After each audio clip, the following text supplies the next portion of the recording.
Our claim is natural gas, not a renewable resource, not a good option. 68.5% of natural gas is used for heating, industrial process, homes, and business. 2.8% is used for transportation. The remaining 28% is burned in power plants to make electricity. Some common misconceptions are that coal is worse for the climate than using natural gas as a resource. Since methane, the principal component of natural gas, is as much as 25 times as potent as CO2, if only 2% of the gas moving through pipelines leaks, the effect on climate change is thought to be equal to that of burning coal. Experts say that in fact 3 to 5% loss in transmission is normal and up to 20% is known to happen. According to the CIA World Factbook, the world produces 3,177,000,000,000 cubic meters of natural gas every year. Of that number, the United States ranks number 1 by producing 611 billion. Here's a map showing the United States in comparison to other countries high in the production of natural gas. As shown, the brown shaded areas of the world are where over 100 billion cubic meters of natural gas are produced. Followed by that, over 10 billion are represented in red, over 1 billion are represented in orange, and yellow is represented at over 1 million. The blue shaded areas are considered to have no production of natural gas.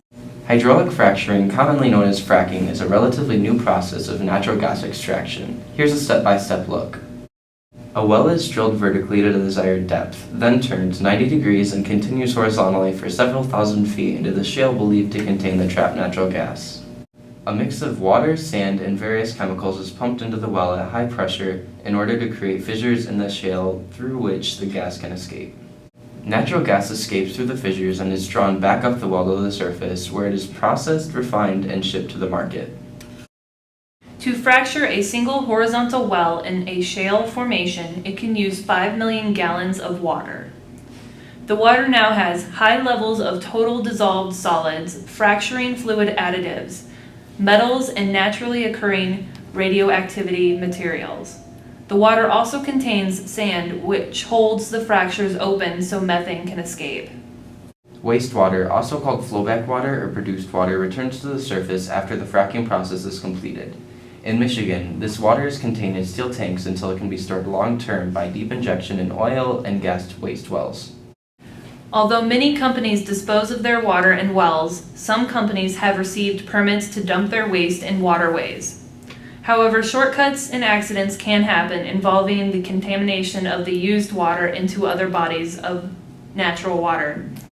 It was reported in a case study that a farmer separated some of his cows into two groups, 60 being in one part where they had access to a creek where fracking fluid was allegedly dumped, and 36 in an area without access to this creek. Of the 60 cows that had access, 21 of them died, and 16 of them failed to produce offsprings the next year. Although one of the other 36 did not have a calf the next year, none of them died. The difficulty in this is that hydraulic fracturing companies are not required and not willing to give out all of what it is in the fluid before it goes in the ground. So it is nearly impossible to prove that this is the cause.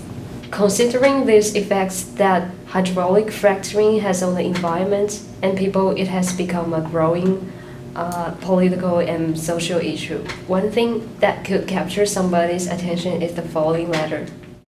Republican Senator Tom Coburn from Oklahoma sent a letter to an administrator of the EPA to narrow the scope of their studies on natural gases' impact on the environment and makes reference of the process that EPA has been under by members of Congress. In the letter, he is referencing a study done in 2004 by the EPA to further investigate the effects of hydraulic fracturing.